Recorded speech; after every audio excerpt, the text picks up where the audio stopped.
नमस्कार दोस्तों, ढोल में पोल चैनल में आप सब मित्रों का हृदय से अभिनंदन करता हूं। दोस्तों, आप में से तमाम मित्रों ने जाना चाहा है कंस के बारे में। आप कहते हैं कि कृष्ण के बारे में तो हमने बहुत सुना है, लेकिन कंस के बारे में बहुत कम सुना है।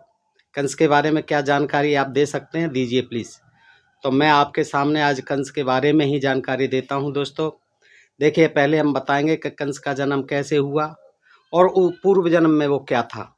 ये तो जो है इन गपोड़ी कहानियों में तमाम बात है कि वो अगले जन्म का और 100 जन्म पहले का, फिर 100 जन्म आगे का, सारी चीज़ें ये बताते।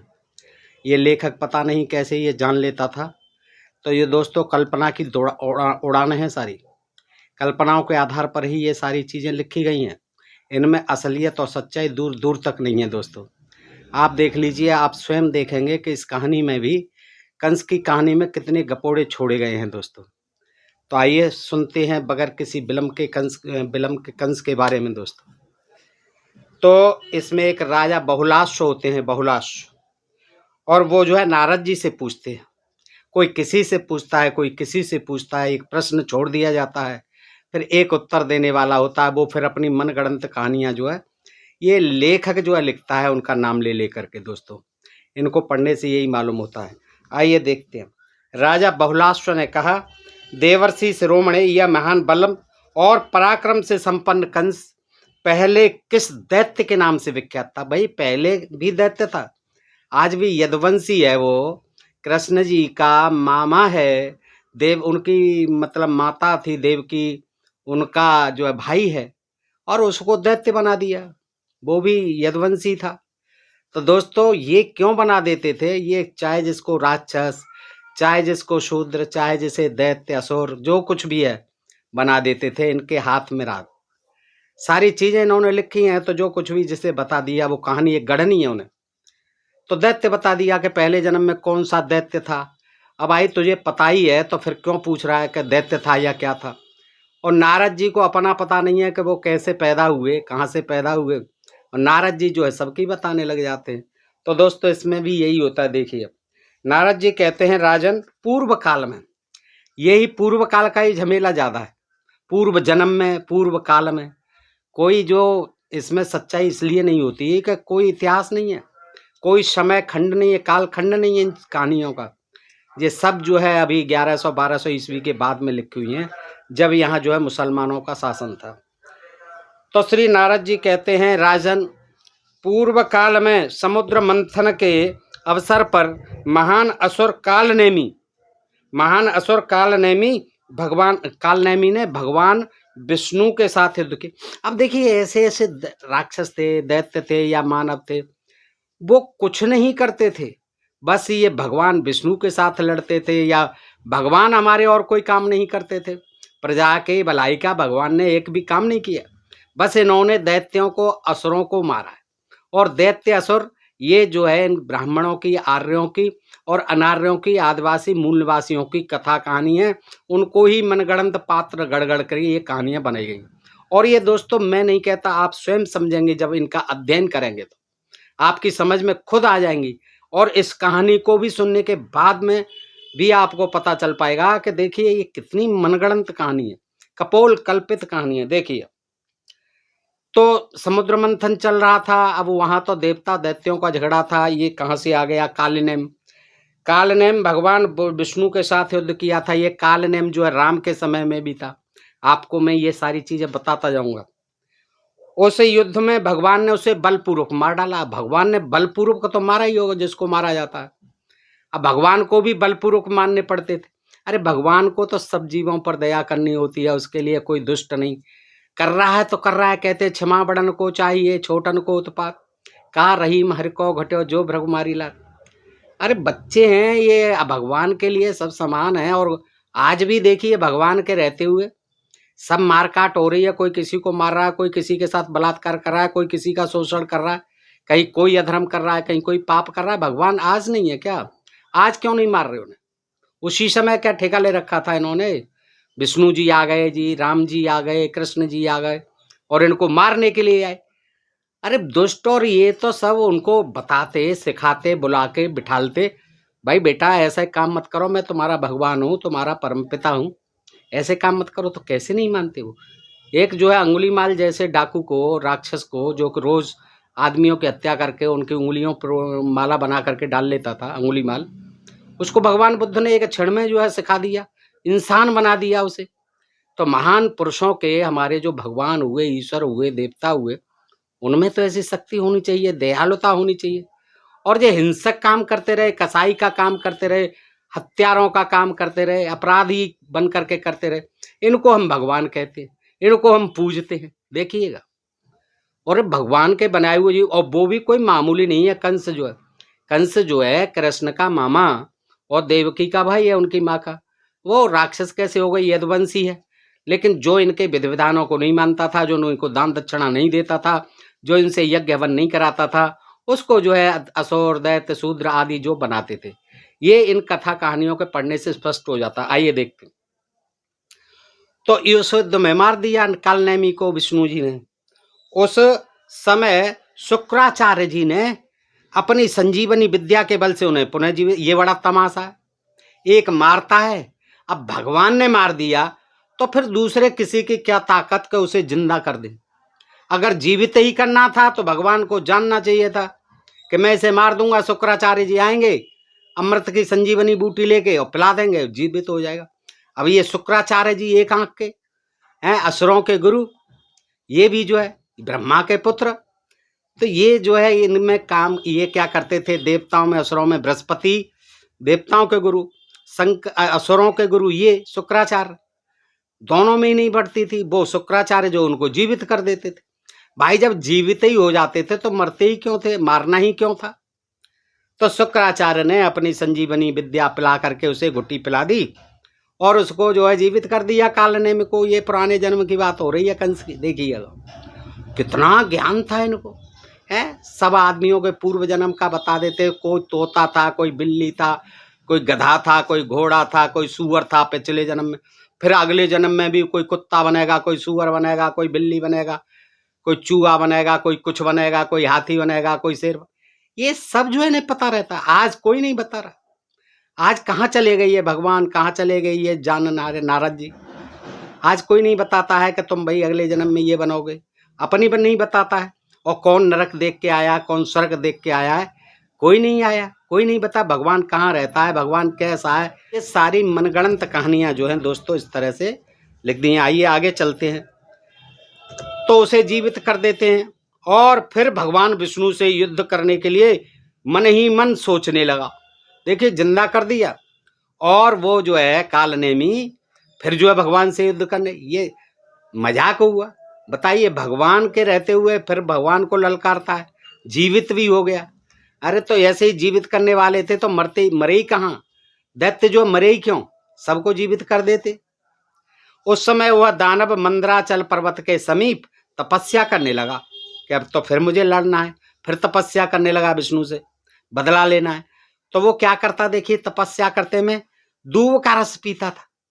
अब दूब घास जो होती है, बताइए उसका रस कैसे निकालता होगा वो, है और कितना निकालता होगा, वो कौन आज तक पीता है उसको। एक अनोखी बात बता दी है कि दूब का रस पीकर उसने देवेश्वर ब्रह्मा की आराधना की। अब विष्णु से बड़े हो गए देवेश्वर ब्रह्मा। अब देखिए ये करिश्मा करेंगे, ये वरदान देने आ जाएंगे। ठीक है, ब्रह्मा की आराधना की। देवताओं के कालमान से 100 वर्ष बीत जाने पर ब्रह्मा जी उसके पास गए। अबे भाई ब्रह्मा जी इतनी क्यों पूजा का पाठ कराते थे। 100 वर्ष तो देवताओं के थे, ये हमारे नहीं थे इंसानों। एक ही वर्ष जो है उनका जो है हजारों वर्षों का होता था। अब बताइए 100 साल तक जो वो तपस्या करता रहा था जिंदा होकर के। किसकी करने लगा, वो भी विष्णु से लड़ने के लिए, ब्रह्मा की। अब देखिए क्या होता है। 100 साल हो गई तो बेचारे के शरीर में कुछ नहीं रहा। दूब घास पीता था पानी छान छान के, तो दूब घास खाएगा तो कब तक जिंदा रहेगा। वो 100 साल से ज्यादा जीवित रहा, हजारों साल जीवित रहा। तो उसमें क्या हड्डियां रह गई, कोई पौष्टिक भोजन किया नहीं उसे, तो क्या हुआ, हड्डियां रह गई, उस पर दीमक भी चढ़ गई। फिर देखिए ब्रह्मा जी ने उससे कहा वर मांगो। अब इतने दिन बाद पहुंचे बेचारे के पास, है जब कुछ नहीं रहा, उसमें कंकाल रह गया। अब कहते हैं कि वर मांगो, पहले ही हो जाते प्रसन्न, 1 आध 2 महीना बाद ही हो जाते। कालनेमी ने कहा इस ब्रह्मांड में जो जो महाबली देवता हैं उन सब के मूल भगवान विष्णु हैं। ये ज्ञान दिया कालनेम ने कि जो सारे देवता हैं उनके आदि देवता कौन है, मूल देवता कौन है, विष्णु जी। ब्रह्मा जी से कह रहा है ये बात। उन संपूर्ण देवताओं के हाथ से मेरी मृत्यु नहीं हो, बस अब के तो मार दिया मुझे शंकर। अरे भाई तुझे क्यों चिंता हो रही है, फिर शुक्राचार्य जी फिर जिला देंगे तुझे, फिर जीवित कर देंगे। वो कह रहा है मुझे विष्णु आदि से कोई मार नहीं सके, आदि भी प्रयत्न करें मुझे मार नहीं सके। तो ब्रह्मा जी ने कहा दैत्य तुमने जो यह उत्कृष्ट वर मांगा है मुझसे, ये वरदान देते रहते थे ब्रह्मा जी, इन्हें और कुछ लेना देना नहीं था, वरदान देते रहते थे। वह तो अत्यंत दुर्लभ है, तूने ऐसा वरदान मांगा कि विष्णु जी भी नहीं मांग पाए, यह तो अत्यंत दुर्लभ है। तथापि किसी समय तुम्हें यह प्राप्त हो सकता है, किसी भी समय, चिंता मत करो, प्राप्त हो जाएगा। मेरी वाणी कभी झूठी नहीं होती। हम कब कह रहे हैं, अरे ब्रह्मा जी हैं, आपकी वाणी कैसे झूठी हो जाएगी। तो श्री नारद जी कहते हैं राजन, फिर वही कालनेम नामक असुर पृथ्वी पर उग्रसेन की स्त्री, उग्रसेन महाराज मथुरा के, उनकी स्त्री पद्मावती के गर्भ से उत्पन्न हुआ। देखिए नारद जी को सारी चीजें पता थी। वही हजारों साल बाद जो है बेचारा तपस्या करके वही जो है उसे दुर्लभ वर तो दे दिया। अब वो झगड़ा खत्म हो गया, वर मिल गया उसे, वर ले करके फिर अगले जन्म में आ गया। वो कहाँ आ गया, मथुरा में। किसके यहाँ, राजा उग्रसेन के यहाँ। पत्नी कौन, माँ कौन थी, पद्मावती। उसके गर्भ से जो है उत्पन्न हुआ। कुमार अवस्था में ही वह बड़े बड़े पहलवानों के साथ कुश्ती लड़ा करता था। एक समय की बात है, मगधराज जरासंध, जिसके डर के मारे कृष्ण भगवान रण छोड़ के भाग गए, रण छोड़ नाम पड़ा जरासंध। जरासंध यानी कंस का ससुर। जरासंध जो है एक बार दिग्विजय के लिए निकला। यमुना नदी के निकट इधर उधर उसकी छावनी पड़ गई। उसके पास कुबलयापीड़ नामक एक हाथी था। कुबलयापीड़ नाम का एक हाथी था जिसमें 1000 हाथियों के समान शक्ति थी। एक ही हाथी में 1000 हाथियों की शक्ति थी। उसके गंड स्थल से मद चू रहा था। उसके गंड स्थल से यानी उसके जो है आप समझ सकते हैं गुप्तंग से मद चू रहा था। दिन उसने बहुत सी सांकलों को तोड़ डाला और शिविर से बाहर की ओर दौड़ चला। बहुत सी सांकलों में बंधता था, एक दो सांकल से काम नहीं चलता था। दौड़ चला, शिविरों, ग्रहों और पर्वतीय तटों को तोड़ता फोड़ता हुआ उस रंगभूमि यानी अखाड़े में जा धमका जहां कंस भी कुश्ती लड़ रहा था और जहां जो है कंस को कृष्ण ने मारा था। उसी दंगल में अखाड़े में जा धमका। उसके आने पर सभी सूरवीर भाग चले। हाथी को देखते भागेंगे ही, 1000 हाथियों का बल था, वो भी बिगड़ गया। वो सांकल तोड़ करके पहुंच गया वहां कुश्ती में। उसे आया देख कंस ने उस हाथी की सूंड पकड़ी और पृथ्वी पर गिरा दी। अब देखिए 1000 हाथियों का बल था कंस में, क्योंकि उस हाथी को गिरा दिया सूंड पकड़ के, इसका मतलब 1000 हाथियों का था बल। इसके बाद उग्रसेन पुत्र कंस ने कुबलयापीड़ को पुनः दोनों हाथों से पकड़कर घुमाया और जरासंध की सेना में जो वहां से 100 योजन दूर थी फेंक दिया। अब देखिए इसको दोस्तों समझिए, यमुना के तट पर है, मथुरा के इर्द गिर्द है और हाथी कहाँ पहुंच जाता है, उसके अखाड़े में जहाँ वो कुश्ती लड़ता था। लेकिन देखिए अब इसमें सोचने की और समझने की चीज है। उस हाथी को उसने, जिसमें 1000 बल था, 1000 हाथियों का बल था, कुबलयापीड़, उसको पकड़ा दोबारा। एक बार तो गिरा दिया उसे सूंड पकड़ के, दोबारा पकड़ के हाथ से घुमाया और ऐसा घुमाया कि जरासंध की सेना में जो वहां से 100 योजन दूर थी दिया फेंक करके। तो मगध नरेश ने देखा। मगध नरेश जरासंध कंस के इस अद्भुत बल को देखकर अत्यंत प्रसन्न हुआ और उसने अस्त्य और प्राप्त नाम की अपनी 2 परम श्रेष्ठ कन्याओं का विवाह उसके साथ कर दिया। उस जरापुत्र ने 1 अरब घोड़े, 1 लाख हाथी, 3 लाख रथ और 10,000 दासियां कंस को दहेज में दी। ये क्या था, जरा नाम की एक राक्षसी थी, ये 2 टुकड़ों में फेंक दिया था किसी ने बचपन में ही मतलब जन्म लेते ही उसको जोड़ दिया था, अपने घर ले गई थी उस पर दया करके। तो जरासंध यानी जुड़ा हुआ, संध जिसके शरीर की जो है जरा ने संधि की यानी जोड़ा, तो जरा का नाम भी आ गया, संधि भी आ गई, जरासंध। ये जो है इस तरह से पैदा हुआ था जरासंध, इसीलिए वो राक्षसी का पुत्र बता दिया उसे कि जरा ने उसको जो है राक्षसी ने, जो कि आदमखोर थी, मनुष्यों का मांस खाती थी, उस पर दया कर दी, वो बच्चों को खाती फिरती थी। ऐसी ऐसी कहानियां हैं विचित्र। तो जरा पुत्र ने देखिए शादी की, किनके साथ? कंस के साथ। उसका बल देख करके अरे इसमें तो बड़ा बल है भाई, 4 वो इतने 100 योजन दूर फेंक दिया ये हाथी मेरा, कुबलिया पीड़।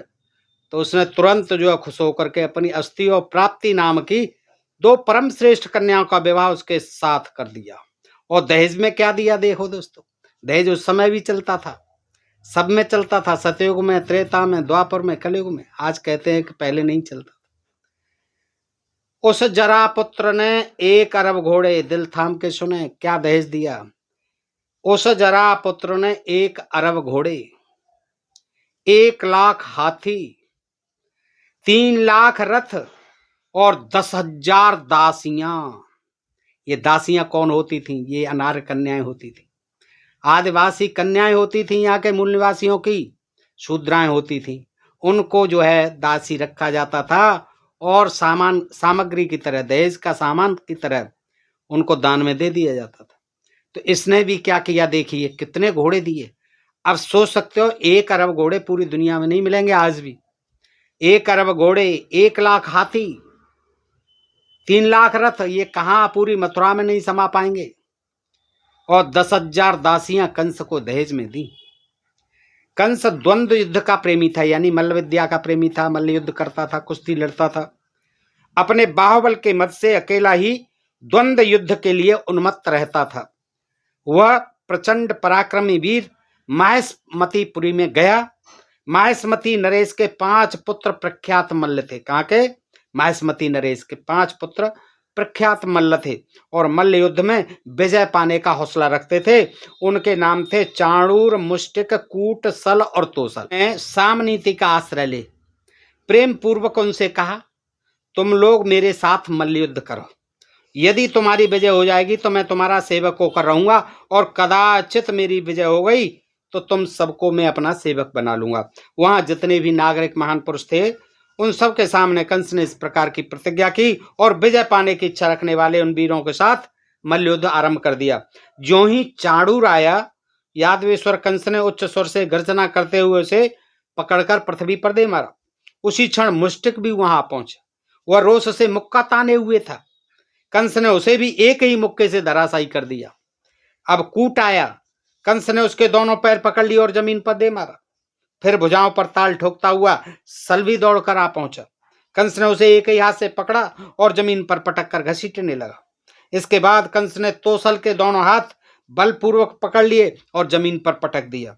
फिर तत्काल उठकर 10 योजन की दूरी पर फेंक दिया तोसल, 10 योजन की दूरी पर फेंक दिया। इस प्रकार यादवेश्वर कंस उन सभी वीरों को अपना सेवक बनाकर, यानी मेरे कहने से, नारद जी कह रहे हैं मेरे कहने से ये सब जगह पहुंच जाते थे। अंतर्यामी थे भगवान, बीणा बजाते हुए, नारायण नारायण करते हुए सब जगह वहां भी पहुंच गए।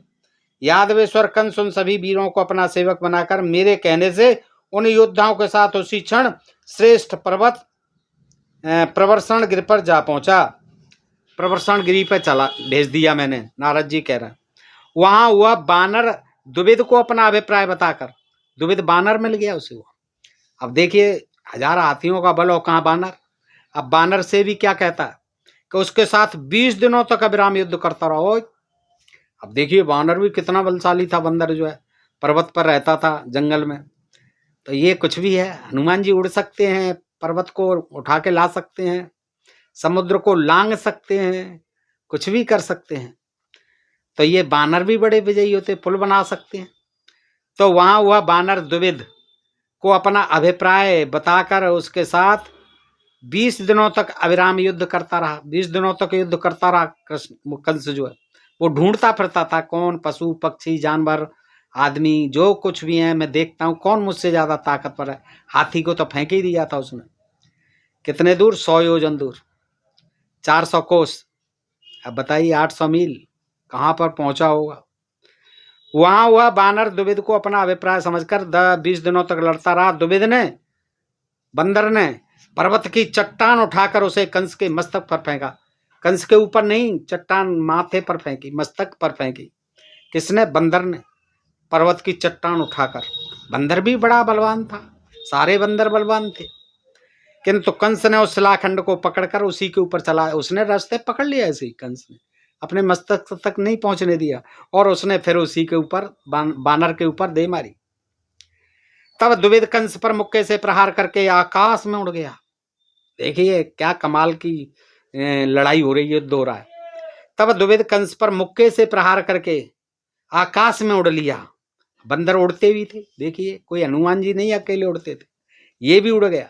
कंस ने भी उसका पीछा करके उसे पकड़ लिया और लाकर जमीन पर। अब कंस भी उड़ गया ऊपर आकाश में, पकड़ लाया वहां से। फिर अरे लेना नहीं देना नहीं यार द्विविद, क्यों? बानर बेचारा जंगल में रहता था, उससे क्या भिड़ने का मतलब था? कंस को उसे क्या बानर से लड़के कौन सी बहादुरी दिखानी थी?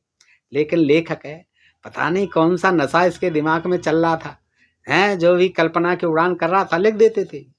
और हम लोग इतने अंधविश्वासी क्यों? शिक्षित रखे गए इसीलिए। भाई मत पढ़ो लिखो तुम, अगर तुम पढ़ लिखोगे तो फिर हमारी जी गपोड़ियों की पोल खोलोगे, और वही हो रहा है आज।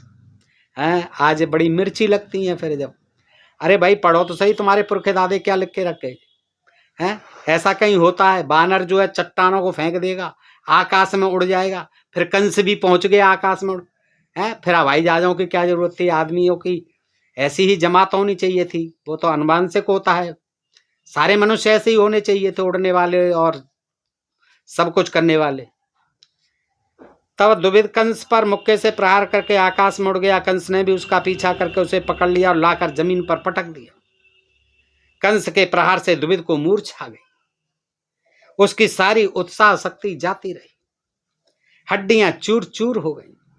फिर तो वह कंस का सेवक बने। अब भी नहीं बनेगा भाई, हड्डियां चूर चूर हो गई, कंस का सेवक बन गया। देखिए बानर से बहादुरी दिखा दी। तदनंतर कंस द्विविद के साथ वहां से ऋष्यमूक पर्वत पर पहुंचा, जहां हनुमान जी रहते थे बाली सुग्रीव के साथ। ऋष्यमूक पर्वत नियर आया, आगे चले राम रघुराया। वही ऋष्यमूक पर्वत, वही कहानी आ जाती है सब घूम फिर करके।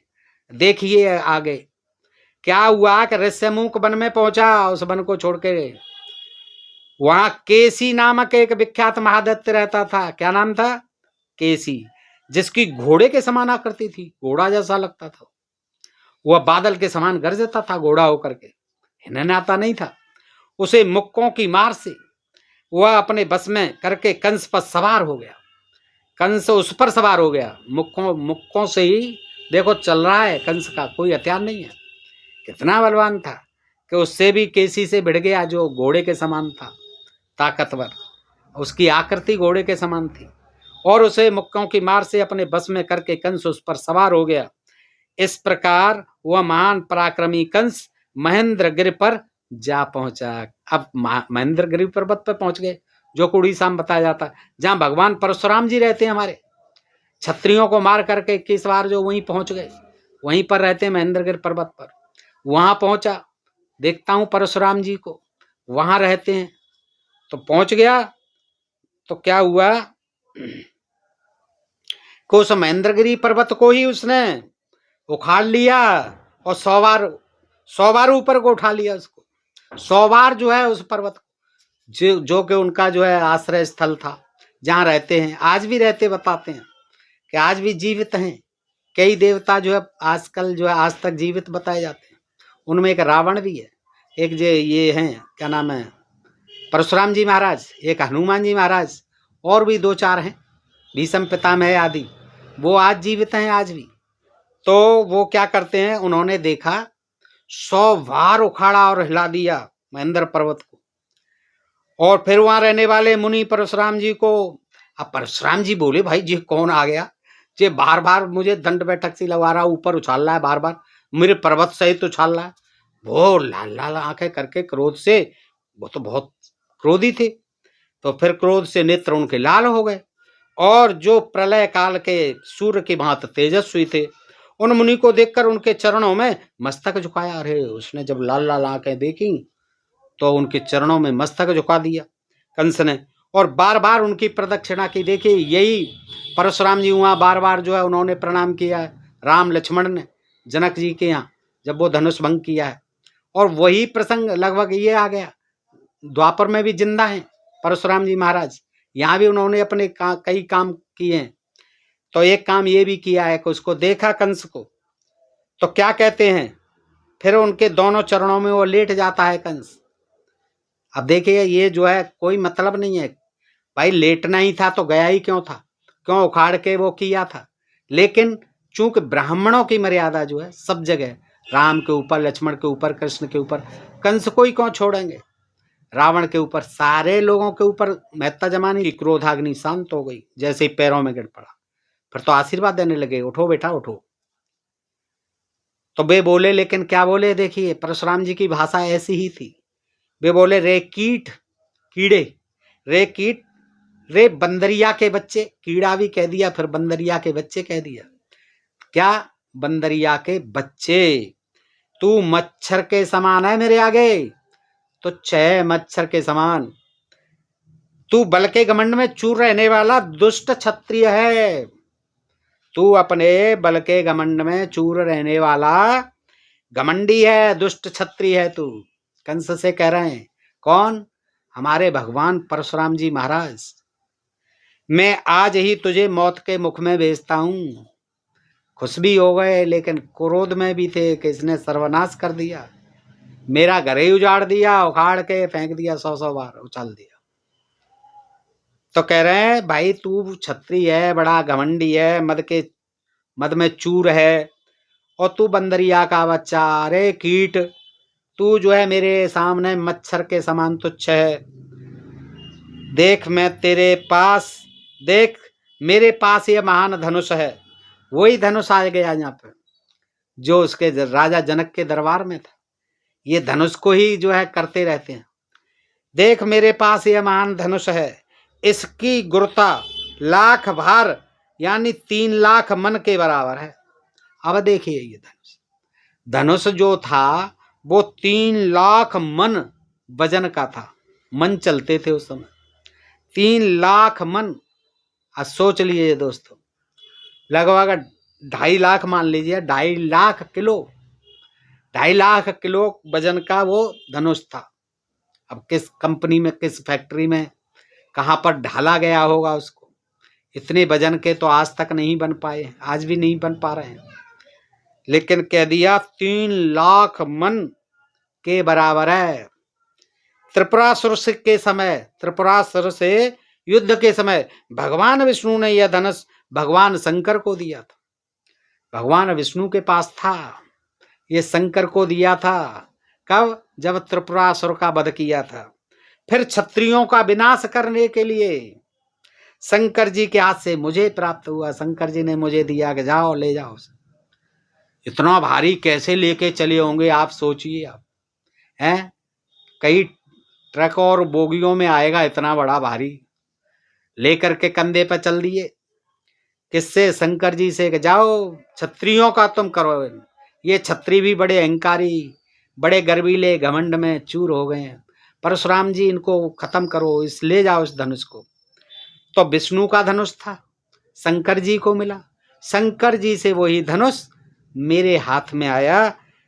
कहा कि यदि तुझे, अच्छा, क्षत्रियों का विनाश करने के लिए मुझे दिया, तो इस धनुष को अगर तू चढ़ा सका, जैसे राम जी के लिए कहा गया था जनक के द्वारा, चढ़ा सका तो मैं सीता का विवाह कर दूंगा तुम। ऐसा यही उसने कंडीशन रखे कि यदि उसे तू चढ़ा सका तब तो कुशल है, यदि नहीं चढ़ा सका तो मैं तेरे सारे बल का विनाश कर दूंगा, चूकूंगा नहीं मैं।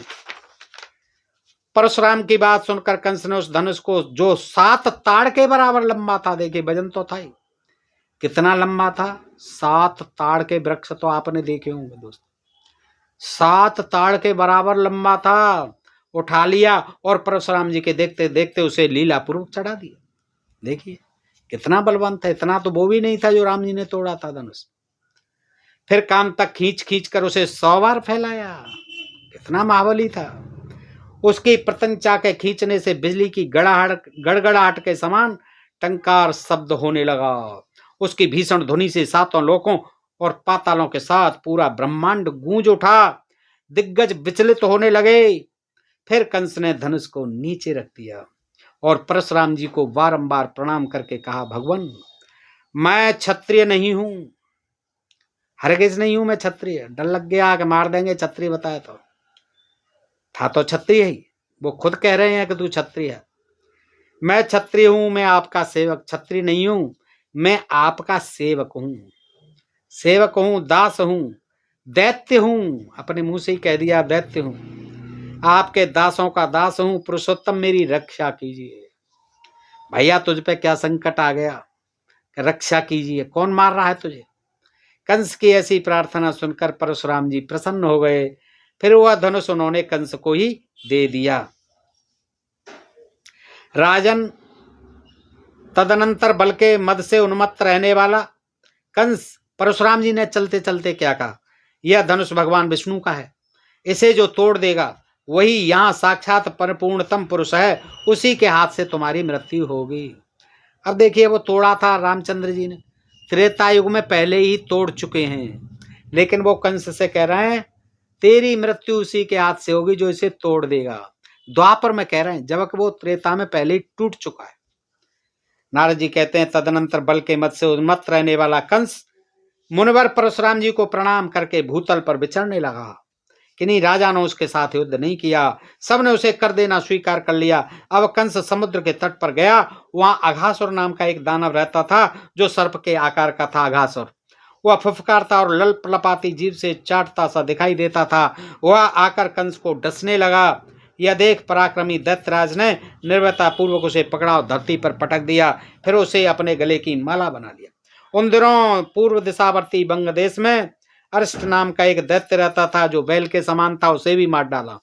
अच्छा, इसके बाद प्राग ज्योतिषपुर में सर्वप्रथम महापराक्रमी प्रलंबासुर कंस के साथ इस प्रकार युद्ध करने लगा तो उसे भी उसने मार डाला। तदनंतर धैनुक नाम से विख्यात दानव ने आकर कंस को रोष पूर्वक पकड़ लिया। उसने दारुण बल का प्रयोग करके कंस को दूर तक पीछे हटा दिया। तब कंस ने भी धैनुकासुर को 100 योजन पीछे धकेल दिया और सुदृढ़ घूंसों से मारकर उसके शरीर को चूर चूर कर दिया। तदनंतर भौमासुर की आज्ञा से तृणावर्त कंस को पकड़कर 1,00,000 योजन ऊपर आकाश में ले गया। देखिए कैसी कैसी फेंकी है कि वो जो उससे युद्ध हो रहा है धैनुकासुर से, धैनुकासुर को पीछे धकेल दिया 100 योजन है मुक्के से ही, और फिर उसको घूंसे मार मार कर उसके शरीर को चूर चूर कर दिया। तब भौमासुर की आज्ञा से, ये भी असुर था, कोई तृणावर्त था, कोई छोटा मोटा सा राक्षस, उसको भेजा और वो कंस को पकड़कर कहाँ ले गया, 1,00,000 योजन ऊपर आकाश में ले गया। कल्पना कीजिए कितनी बड़ी कल्पना की उड़ान है। कहाँ ले गया वो राक्षस इतने बड़े महाबली को। तृणावर्त जो नाम भी था उसका, तृण जैसा तिनका, तृणावर्त, वो कहाँ ले गया कंस को पकड़कर 1,00,000 योजन ऊपर। अब ये गिनती नहीं दी है, 1,00,000, इसका मतलब 1 ही लाख, 1,00,000 योजन ऊपर आकाश में ले गया और वहीं युद्ध करने लगा। कंस ने अपनी अनंत शक्ति लगाकर बलपूर्वक उस दैत्य को आकाश से खींचकर पृथ्वी पर पटक लिया। उस समय तृणावर्त के मुंह से खून की धार बह चली। ओह, जरा सी देर में ही खून की धार बह चली। इसके बाद महाबली बकासुर, अब ये ऐसे ही कंस कृष्ण के सामने आए हैं सब। कंस कृष्ण ने भी ऐसे ही मारा है। इसमें कृष्ण की क्या हुआ, इसमें इसके कंस को देखिए, इसने तो बहुत बड़े बड़े बलवान मार दिए।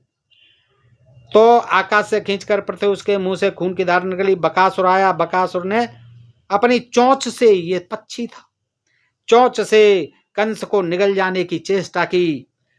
उसे भी धराशायी कर दिया मुक्के से प्रहार करके कंस ने। बलवान बकासुर फिर उठ गया। उसके पंख सफेद थे। वाह, बंदर भी आ गया, देखिए यहाँ पक्षी भी आ गया, उसके पंख सफेद थे। बकासुर है, बक तो बगुला से कहते हैं, बगुला था, उसके पंख सफेद थे। वह मेघ के समान गंभीर गर्जना करता था। बताइए, क्रोध पूर्वक उड़कर तीखी चोंच वाले उस बकासुर ने कंस को निगल लिया। कंस का शरीर वज्र की भांति कठोर था। निगले जाने पर उसने के गले की नली को रूंध दिया। देखिए बकासुर यानी वो बगुला जो है कंस को निगल गया, मछली का बच्चा समझ के निगल गया। कितना बड़ा रहा होगा, 1000 आदमियों का बल उसमें रहा होगा बकासुर। अब आप सोचिए दोस्तों, मूर्ख से मूर्ख आदमी, नादान से नादान इसको सच मानेगा? कहीं ऐसा हो सकता है? लाखों योजन ऊपर ले गया, वो पटक दिया, मर गया बकासुर जो है। फिर आया बकासुर, और बकासुर ने अपनी निकल लिया उसको, कंस को। और निकलने के बाद भी क्या किया, निगले जाने पर उसने उस दानव के गले की नली को रूंध दिया। फिर महान बली बकासुर ने कंठ छिद जाने के कारण कंस को मुंह से बाहर उगल दिया। उसने क्या किया, अंदर से छेद कर दिया कंस ने, है। और फिर क्या हुआ, उसमें से जो छिद्र हुआ उसमें से वो महान बली बकासुर कंठ छिद जाने के कारण कंस को मुंह से बाहर उगल दिया। देखिए क्या करामात है, बाहर आ गया वो। तदनंतर कंस ने उस दैत्य को पकड़कर जमीन पर पटका। अब वो दैत्य बना दिए, देखिए चाहे जिसे दैत्य असुर बना दे, अब बगुले को ही बना दिया, वहां बंदर को भी बेचारे को लड़ा दिया। तो दैत्य को पकड़कर जमीन पर पटका और दोनों हाथों से घुमाता हुआ उसे युद्ध भूमि में घसीटने। अब युद्ध कहाँ हो रहा था, 2 आदमियों का कहीं युद्ध होता है, वो तो पक्षी था एक। बकासुर की एक बहन थी। ओहो, देखिए ये नई नई बातें आज तक पता नहीं है दोस्तों, बड़ी रोचक जानकारी कि बकासुर की जो निगल गया था कंस को, फिर बाद में मारा, तो बकासुर की उसी की एक बहन थी, उसका नाम था पूतना। ये पूतना भी 18 कोस लंबी थी। उसकी जब डेड बॉडी जब कृष्ण ने मार दिया उसे दूध पीते पीते, तो वो 18 कोस में जाके गिरी। तमाम उसने दबा दी अपने वजन से ही मार दिए तमाम, मरते मरते। तो ये किसकी बहन थी? इसी पक्षी की, बगुला की बहन थी। अब देखिए ये सब बनावटी काल्पनिक मनगढ़ंत कहानी, ये सब जो है झूठ के पुलंदे हैं सब, आप खुद देख रहे हैं। अब क्या पता है बकासुर कौन था, कहाँ बहन देखी थी, ये नारद जी सब जे क्या जानते थे नारद जी, हैं? अपना तो पता नहीं था कि वो कैसे पैदा हुए थे, कहाँ हुए थे, बना दी है कहानी। तो बकासुर की एक बहन थी, उसका नाम था पूतना। वह भी युद्ध करने के लिए तैयार हो गई कि भैया को मेरे को मार डाला, मैं भी लड़ूंगी इससे। उसे उपस्थित देखकर कंस ने हंसते हुए कहा, पूतने मेरी बात सुन लो। मारा नहीं उसे, अभी घसीट रहा है, जिंदा है बकासुर। तो पूतना आ ही गई, तो पूतना से कहा कि पूतने मेरी बात सुन लो, तुम स्त्री हो, मैं तुम्हारे साथ कभी भी नहीं लड़ सकता। देखिए क्या उसने वीरों वाली बात कही कि मैं स्त्री के साथ जो है कोई युद्ध नहीं कर सकता, मैं तेरे नाक कान नहीं काट सकता, मैं तेरे साथ कोई बलात्कार नहीं कर सकता जैसे अन्य देवताओं ने किए, मैं तुझे नहीं मार सकता, मैं तेरा चीर नहीं खींच सकता जैसे कि अन्य देवताओं ने किए, तो मैं तुम्हारे साथ कभी भी नहीं लड़ सकता। ये जितने भी जो छत्री बना दिए गए असुर, वो सब अपने प्रण के और वायदे के और वचनों के पक्के होते थे, जो गलत काम नहीं करते थे। लेकिन इनको बुरा लगता था कि हमारे जो तमाम गलत सलत चीजें उनको ये माने, समर्थन करें, जो अमानवीय हमने विधान बना दिए उनको माने, नहीं मानते थे। और इसी बात की लड़ाई थी, अनार्यों की और आर्यों की इसी बात की लड़ाई थी।